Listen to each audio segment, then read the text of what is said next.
Buenos días con todos. Les saluda Gisela Gómez, nutricionista del Hospital Cayetana Heredia, y en esta oportunidad se me ha delegado compartir con ustedes la nutrición, la relación de la nutrición y la cirugía. Y vamos a empezar viendo qué temas vamos a tratar, ¿no? Vamos a hablar sobre la nutrición, la evaluación nutricional que realizamos los nutricionistas, la terapia nutricional que se aplica luego de esta evaluación y los tipos de nutrición en la cirugía. ¿Qué es la nutrición? A ver, veamos conceptos. La nutrición es el conjunto de procesos metabólicos en los cuales el ser humano utiliza, transforma e incorpora estos compuestos que se reciben mediante la alimentación, y esto con el objetivo de obtener energía para que cada célula realice un metabolismo, ¿no? Y con esto reparar estructuras orgánicas y regularizar procesos. Recordamos también que la alimentación es un proceso voluntario en el cual el individuo elige los alimentos a ingerir. En muchas oportunidades no siempre elige alimentos que tengan nutrientes adecuados, ¿no? Sino también alimentos denominados chatarra. Sin embargo, estos alimentos contienen los nutrientes específicos que van a cumplir un rol fundamental, un proceso metabólico a nivel celular. Y estos procesos metabólicos se realizan con el objetivo de brindar energía, mucho más en nuestros pacientes, ya sean hospitalizados o pacientes em, que se encuentran en sus domicilios, ¿no? Luego que se les da de alta o están recibiendo algún tratamiento nutricional. Entonces, ¿qué es un nutriente? Para seguir recordando conceptos, también llamado nutrimento. Es una sustancia que puede ser utilizada por el organismo para realizar funciones vitales. Y estos se van a obtener, como dijimos en las láminas anteriores, de los alimentos. Y se realiza a nivel celular distintas vías. Por ejemplo, vemos acá la vía conocida como la glicólisis, ¿no? Que es una ruta metabólica encargada de oxidar la glucosa con la finalidad de darnos energía. Entonces, esta ruta va a continuar, son 10 reacciones enzimáticas con el objetivo de generar 2 moles de piribato, ¿no? Y así va a generar energía a todas nuestras células. Luego también hay ciclo de Krebs, o llamado también ciclo de los ácidos tricarboxílicos, ciclo de Cori, y en estados de ayuno, pues el glucagón, que es una hormona antagónica a la insulina, va a ayudar a que nuestras reservas de glucógeno estén en sangre, ¿no? Tipo glucosa, para regularizar la glicemia en casos que el paciente o una persona habitual requiera, ¿no? Y no haga picos de hipoglicemia. Entonces, este proceso, por ejemplo, de la glucogenólisis es la degradación del glucógeno, ¿no? Pero ¿qué pasa si termina esta reserva, ¿no? Por ejemplo, en los pacientes con enfermedad hepática, donde no pueden metabolizar adecuadamente y no tienen adecuadamente estas reservas, el paciente va a coger, o bueno, las reacciones se van a dar a nivel muscular, ¿no? Degradación. Por eso es importante que estos pacientes, por ejemplo, mantengan una dieta fraccionada y evitemos picos de hipoglicemia. Recordando todo ello, podemos empezar indicando qué estado nutricional presenta nuestro paciente, ¿no? Puede ser desde bajo peso hasta el grado de obesidad. Recordemos que el sobrepeso, obesidad ya se cataloga como em, inflamación, un grado de inflamación, ¿no? Y más si es que hay una comorbilidad en el paciente y si es que se genera una patología en el cual el paciente requiere una intervención quirúrgica, entonces se genera los grados de complicación. Entonces, el estado nutricional es la situación de salud de la persona adulta como resultado de la nutrición, ¿no? Que ha sido eh, realizada a nivel molecular, y esto por la alimentación, que dijimos que es un proceso voluntario, y ahí es cuando una persona elige lo correcto, por así decirlo, de lo incorrecto, ¿no? Una alimentación balanceada o una alimentación irregular. Y bueno, además esto se suma a los estilos de vida, ¿no? Pacientes que están inactivos y es ahí donde puede generarse un desbalance energético, ganar peso y con ello poner en riesgo su salud, ¿no? Porque se suma a ello distintas patologías como la diabetes, enfermedad cardiovascular, dislipidemias, ¿no? Que hoy en día pues está cobrando muchas vidas, ¿no? Las enfermedades cardiovasculares son una de las causas de muerte a nivel mundial. Entonces, luego de conocer el estado nutricional, nosotros vamos a dar una terapia nutricional al paciente, valga la redundancia. Y no solo realizamos la evaluación nutricional mediante un tallímetro, una balanza, ¿no? Sino también se realizan mediciones. En el caso de los pacientes hospitalizados, en algunas oportunidades es un poco tedioso indicarle que suba una balanza porque están inestables, ¿no? Pero podemos realizar mediciones que van a predecir mediante unas fórmulas un peso, ¿no? O si es que no podemos tomar la talla, también podemos hacer algunas mediciones que van a estimar la talla. Y con ello, con estos datos, se puede indicar cuánto requiere un paciente, o sea, su requerimiento energético total. Acá intervienen variables como actividad física, generalmente los pacientes están postrados o están por ahí deambulando, ¿no? También es un factor que nos indicaría un gasto, ¿no? Distinto de un paciente que está postrado versus un paciente que está caminando, ¿no? Entonces, con ello se calcula el requerimiento energético total para que se pueda brindar un soporte nutricional adecuado, ¿no? Nuestro hospital cuenta con un área de soporte nutricional donde se brinda al paciente nutrición especializada, que más adelante también lo voy a mencionar. Entonces, se realiza una evaluación al paciente, se realiza el diagnóstico nutricional, ¿no? Aparte del diagnóstico médico que encontramos en la historia, el diagnóstico nutricional sobre peso, obesidad. Por otro lado, puede haber bajo peso, desnutrición, ¿no? Y luego de ello, se va a hacer una intervención nutricional. Se le brinda al paciente un régimen de alimentación. De repente, si es que no consume el paciente por distinta patología, se le brinda una nutrición artificial, ¿no? En este caso les decía que contamos con un área de soporte nutricional y bueno, se hace el monitoreo y seguimiento para ver cómo está tolerando el paciente el plan nutricional. Entonces, bueno, contamos con las dietas blanda, dieta hipograsa, hiposódica y también contamos con fórmulas nutricionales, ¿no? Entonces, ¿qué punto se evalúa nutricionalmente al paciente? Evaluación de signos clínicos, donde podemos ver la piel, reseca, el cabello, ¿no? Evaluación de la interacción fármaco-nutriente. Hay a veces medicamentos pues, que generan náuseas, ¿no? Y el paciente no desea consumir. eh, o hay alguna interacción de un alimento con la hora del medicamento que le están brindando y esto dificulta su absorción, ¿no? Del medicamento.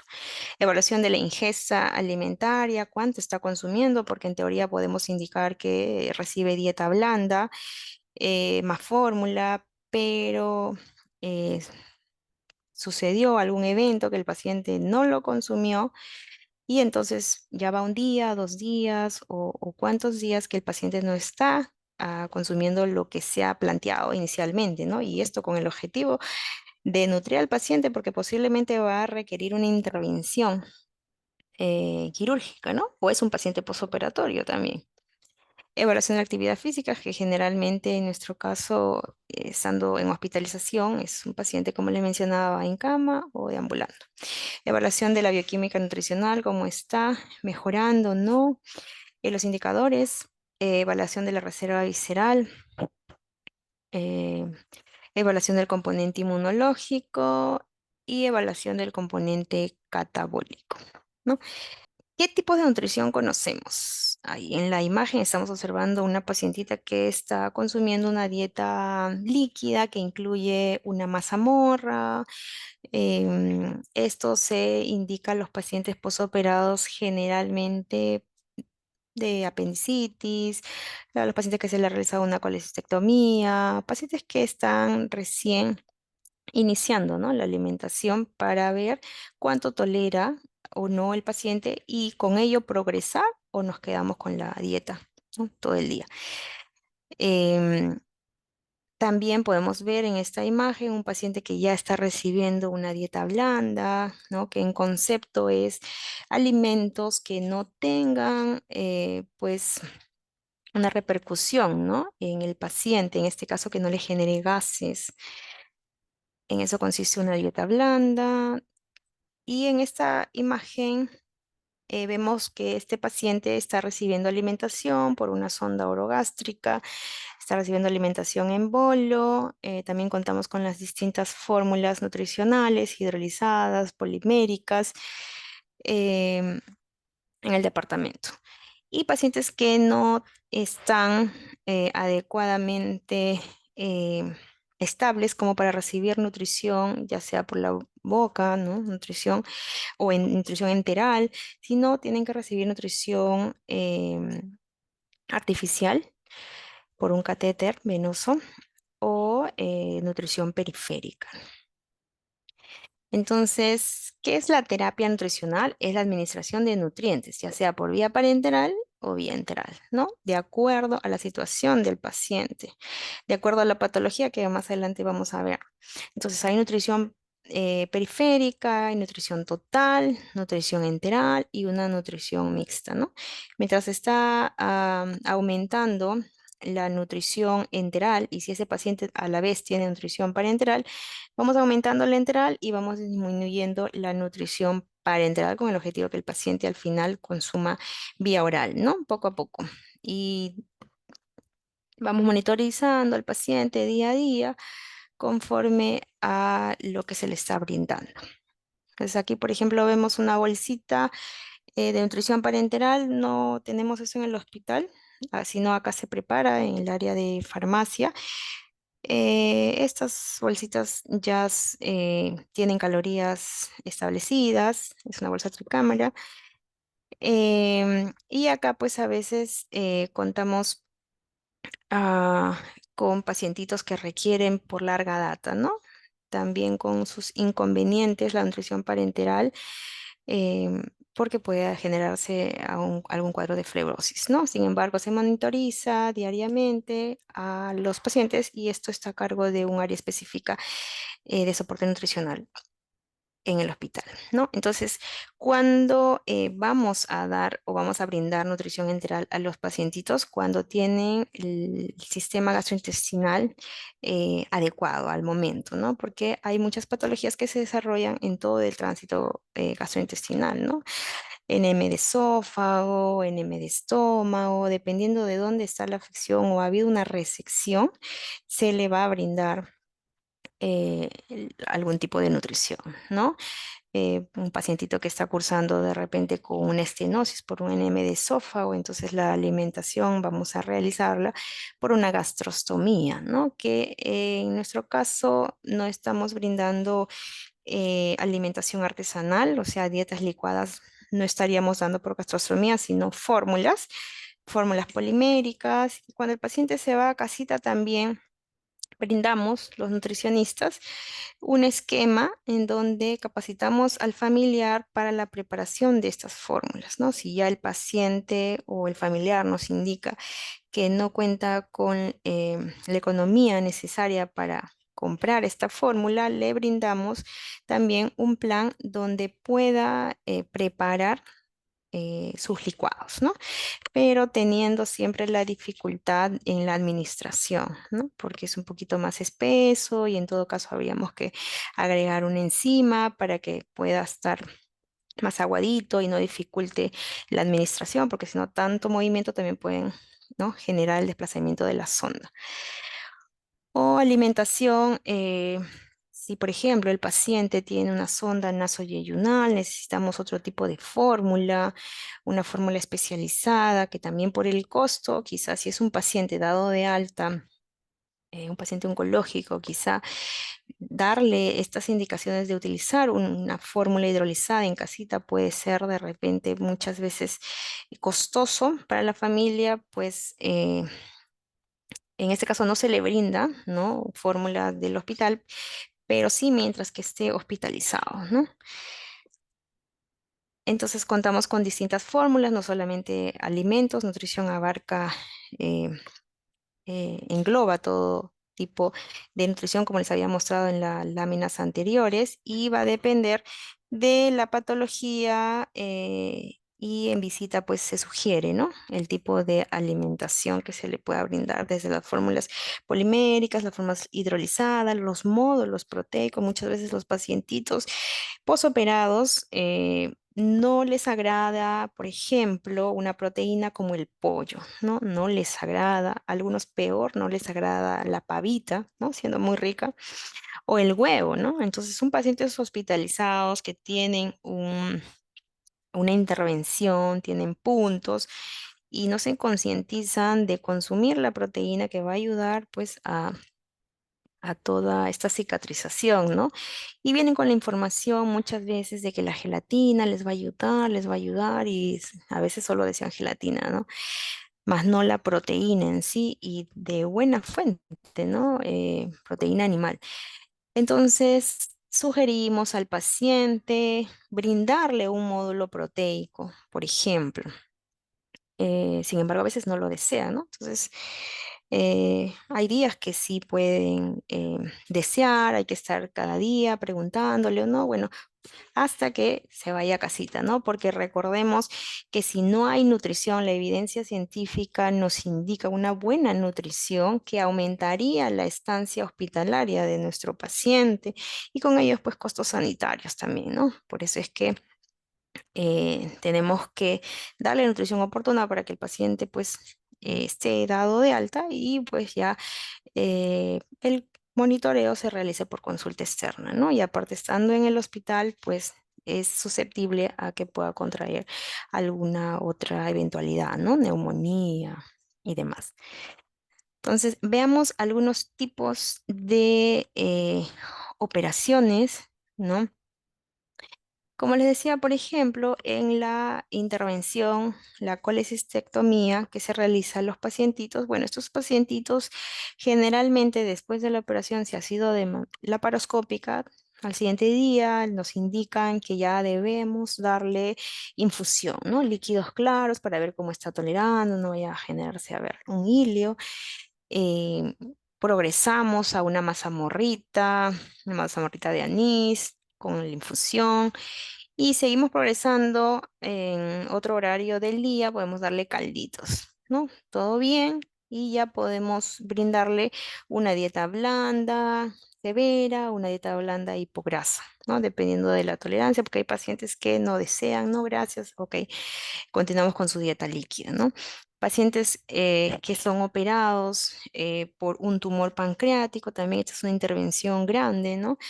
En donde posiblemente el paciente en muchos casos a veces, ¿no? Viene con una desnutrición ya de casa porque no ha estado consumiendo por un largo tiempo alimentación y con ello no ha obtenido nutrientes, ¿no? Y llega a emergencia por un dolor intenso. Bueno, lo ideal es que reciba una nutrición perioperatoria. Sin embargo, a veces, ¿no? El tumor está abarcando eh, mucho campo y no es posible alimentarlo. El paciente nos indica que no pasa nada, ¿no? O sea, consume el alimento y no pasa, siente que se queda. Entonces se le da nutrición por la vena, ¿no? Llevamos al equipo de soporte, nos indica nutrición por la vena, nutrición perioperatoria para que pueda el paciente mejorar sus valores bioquímicos, su estado nutricional y se realice la intervención.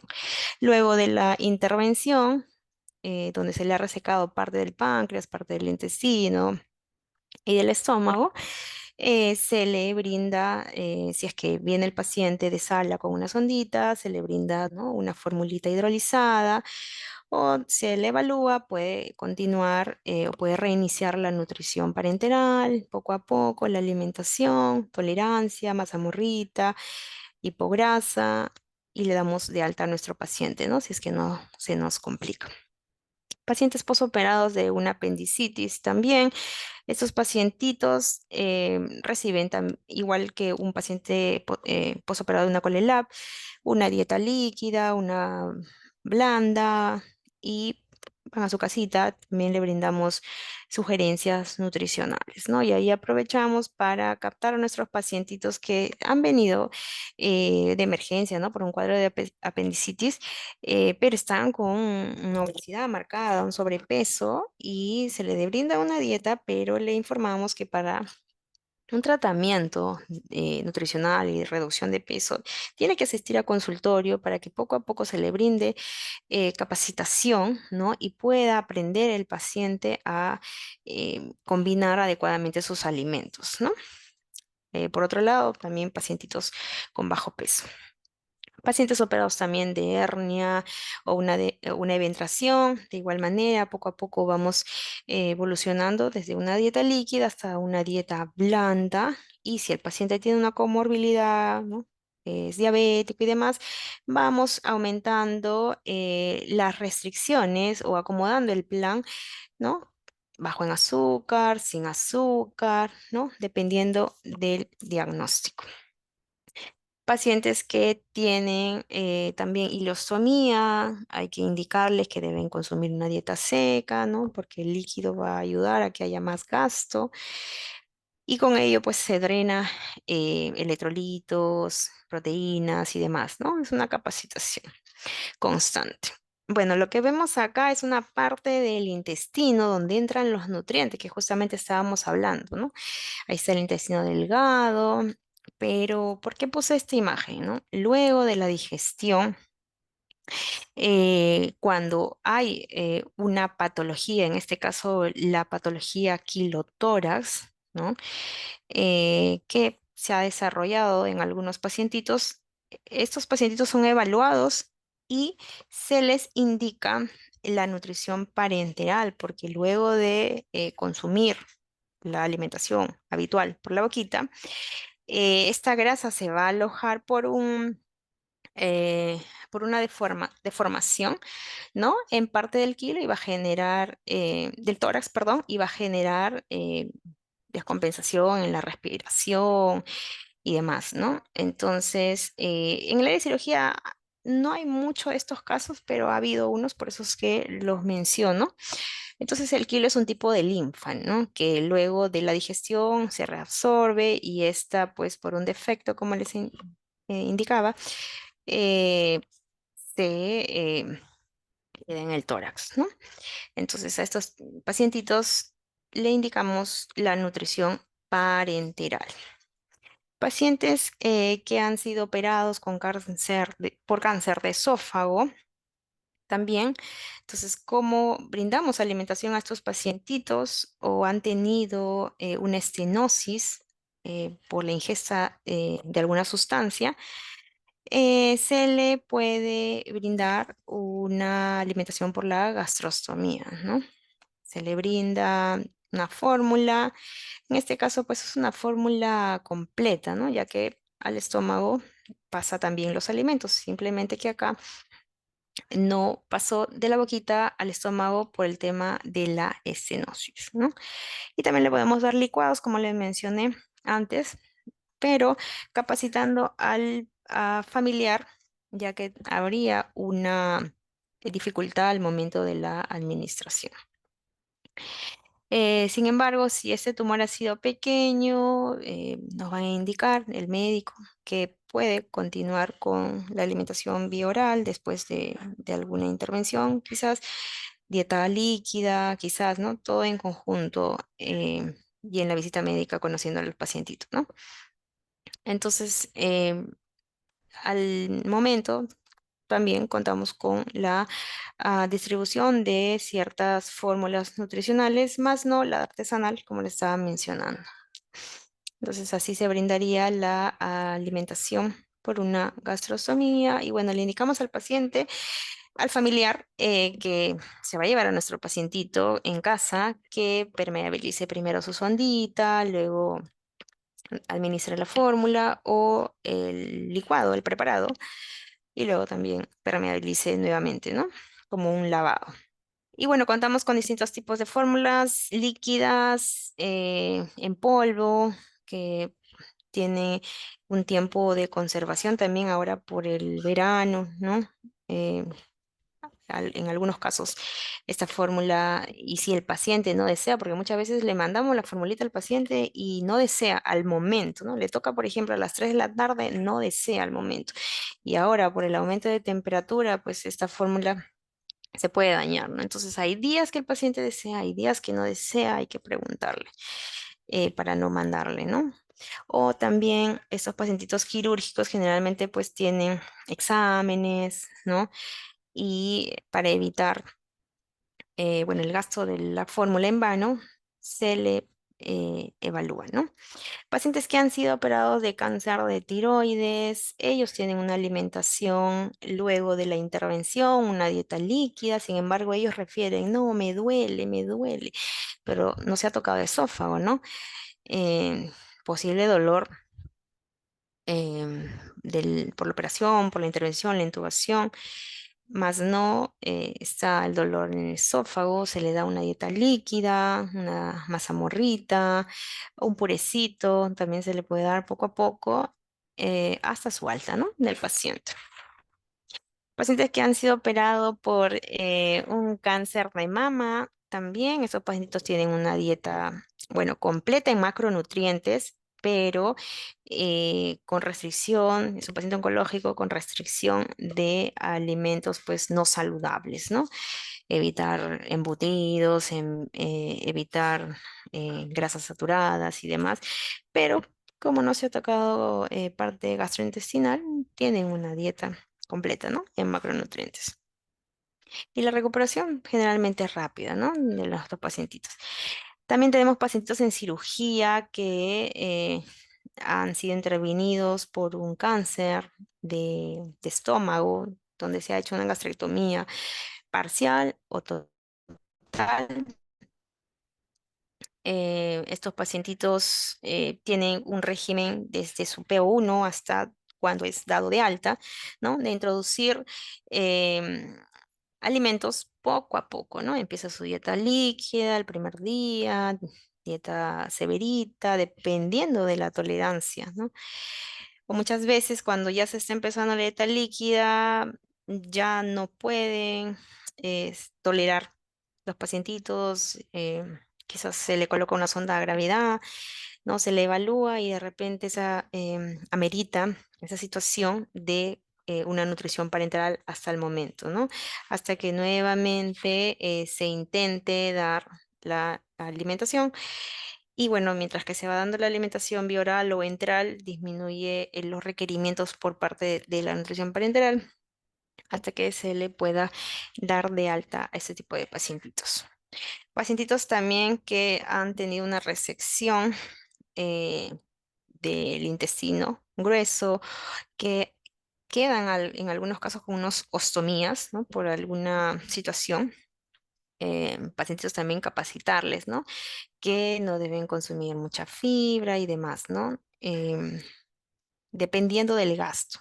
Y cuando ya su gasto está estable, no mayor a 500, pues es dado de alta y ahora hay que darle una dietita indicando qué alimentos sí, qué alimentos no, no muchos líquidos. Hay una sustancia que espesa las mazamorritas, ¿no? Sin necesidad de poner al fuego en contacto directo, ¿no? Por ejemplo, una fórmula polimérica se puede adicionar este producto que espesa el alimento, ¿no? Sobre todo en los casos de ileostomía, más que pacientes con colostomía. Se le indica, pero muchas veces la realidad es que no pueden comprar estos pacientes que son dados de alta. Y bueno, a veces los pacientes seguían con la dieta que le damos en el hospital, pero ya no regresan a consultorio, de repente son de provincia, es difícil, ¿no? El acceso. pero se les capacita, ¿no? Mientras que está en hospitalización para que no regrese por una deshidratación. También encontramos en cirugía patologías como fístulas enterocutáneas o hay fístulas en distinta parte del organismo, ya que tenemos que tener cuidado con los gastos, ¿no? Los gastos, pero a veces el paciente escondidito, así como el paciente diabético consume dulces, a veces un paciente con fístula y de alto gasto consume cierto alimento, ¿no? Líquidos, por ahí también he visto estas bebidas azucaradas tipo frugos y demás. Concientizar que mientras que esté más días hospitalizado hay mayor riesgo, ¿no? Y se suma a ello la comorbilidad, entonces que apoya el tratamiento nutricional que se le está brindando y no coma, como se dice, a escondidas, ¿no? Más estancia hospitalaria, mayor riesgo de infección, y bueno, esto es un costo sanitario también, ¿no? Entonces, monitorizar al paciente y bueno, también ver en su velador que no tenga ahí alimentos o que de repente familiares en su afán de su recuperación le traen de casa, ¿no? Aunque no dejan entrar, pero a veces se ingenian, ¿no?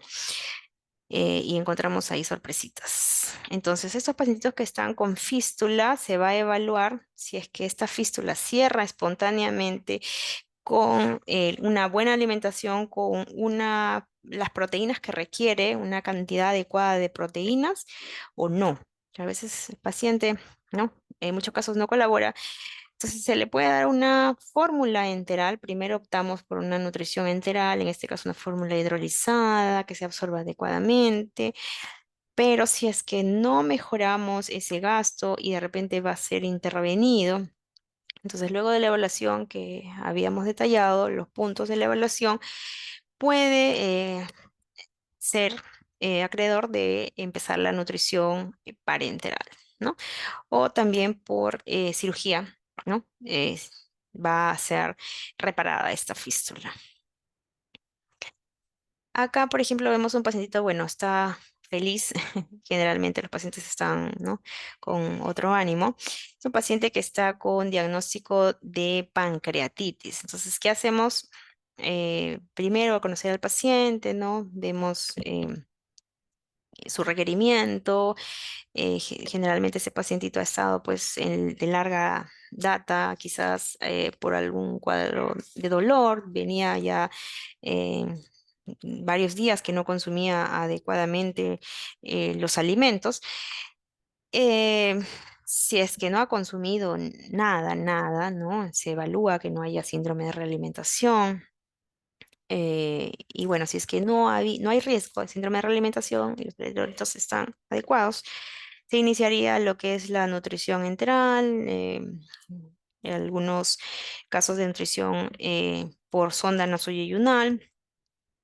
Calculamos también los nutricionistas lo que es las calorías no proteicas por gramo de nitrógeno, ¿no? Que esto es importante también. Ahí tengo una imagen más adelante, la distribución calórica.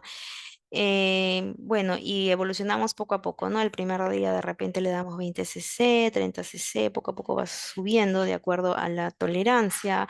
A veces ya estamos en 50 cc llegando a su requerimiento, pero hubo residuos, sintió dolor, hizo diarreíta, ¿no? Y nuevamente a disminuir la velocidad y poco a poco llegar a su requerimiento, ¿no? Entonces, ¿cuál es el plan nutricional para el paciente? Para realizar esta em, intervención nutricional hay que tener en cuenta lo que consume el paciente y ver si estamos llegando o no estamos llegando al requerimiento, porque muchas veces indica el paciente, ¿estás consumiendo? Sí, sí, sí estoy consumiendo. Y si le preguntamos, ¿está consumiendo la sopita, solo el caldito? ¿Está consumiendo la mazamorrita, agüita? Más no alimento sólido, ¿no? Entonces dice, sí consumo, o muchas veces el paciente invita a, bueno, a su compañero de cuarto, se ha visto muchas veces, ¿no? Entonces es distinto, nos podemos llenar, es distinto la densidad energética, ¿no? De sopitas, mazamorritas, agüita, o sea, eso no está cubriendo el requerimiento real del paciente, posoperado o prequirúrgico, ¿no? Entonces hay que evaluar esto cuánto está consumiendo y cuánto es lo que requiere. ¿Está llegando o no a lo que requiere? ¿No? Ahí concientizar al paciente o brindarle alguna sugerencia para dar un módulo dependiendo de la condición y del diagnóstico, ¿no? Entonces, la evidencia nos indica que es necesario dar nutrición perioperatoria y obviamente luego de la intervención, porque esto disminuye los eventos de infecciones, disminuye la estancia hospitalaria y bueno, el estado nutricional debe estar adecuado, ¿no? Adecuado para que se pueda recuperar el paciente, ¿no? En distintas intervenciones, distintas patologías, es necesario la nutrición en el paciente quirúrgico y postquirúrgico. ¿Mm? Acá ya vamos a terminar con esta lámina, ¿no? Los pacientitos que están en la unidad de cuidados intensivos también, al igual que en los pacientes hospitalizados, también obviamente y minuciosamente requieren nutrición. Luego estos pacientitos quizás de la intervención han pasado a la UCI, pero retornan a cirugía. Y bueno, ya no están entubados, obviamente, pero poco a poco vamos a introducir los alimentos, ¿no? Ellos salen con un consumo de repente por la boquita, vía oral. Sin embargo, otros pacientitos vienen con sonda, pacientes neurocríticos, y hay que diariamente ver cómo es la evolución de estos pacientitos, ¿no? Entonces, es importante la alimentación, la nutrición en los pacientitos, pero a veces se ve interrumpida, ¿no? Por eventos, tipo este pacientito vemos que presenta una sonda a gravedad, pero eso no es siempre. em, es un evento, es un paciente que está posiblemente chocado, no hay una em, perfusión adecuada, entonces se ha generado, se está generando una lesión celular, ¿no? Por el poco aporte de oxígeno a distintos órganos, ¿no? Y cuando ya se encuentra estable el paciente extubado, ¿no? Lo tenemos en el área de cirugía, si es un paciente todavía que amerita cuidados quirúrgicos, ¿no? Esto es lo que le mencionaba con respecto a las evaluaciones que realizamos. Por ejemplo, la relación calorías no proteicas gramos de nitrógeno es importante, ya que pacientes críticos, como en la imagen anterior, no deberían tener un CNP elevado, ¿no? Porque estos pacientes ya están cursando con hiperglicemias, dislipidemias. Y nosotros al aumentar más calorías, en este caso no proteicas, que son parte de carbohidratos y lípidos, podríamos empeorar la situación, ¿no? Entonces ahí manejamos una fórmula de su requerimiento total, quitamos las calorías no proteicas y lo dividimos entre el nitrógeno que está ingiriendo, que puede ser es las proteínas, ¿no? Que puede ser parte de eh, la nutrición enteral más la nutrición que está recibiendo por la vía parenteral, ¿no? Las proteínas de ambos. Sumamos y dividimos entre 6,25 para obtener la cantidad de nitrógeno, ¿no? También el balance nitrogenado, que es importante, es un indicador que mide la diferencia entre la cantidad de nitrógeno que se ingiere y lo que se excreta, ¿no? Y esto es importante para optimizar la ingesta de proteínas y con ello ajustar la dieta, ¿no? Hay que evaluar la eficacia de la terapia nutricional mediante estos indicadores y más, ¿no? Entonces, el balance nitrogenado es la diferencia de lo ingerido menos lo excretado, más las pérdidas sensibles y bueno, obtenemos el valor, si está negativo, positivo, y con ello reformular la indicación que estamos brindando a nuestros pacientes. Gracias por su atención, estimados.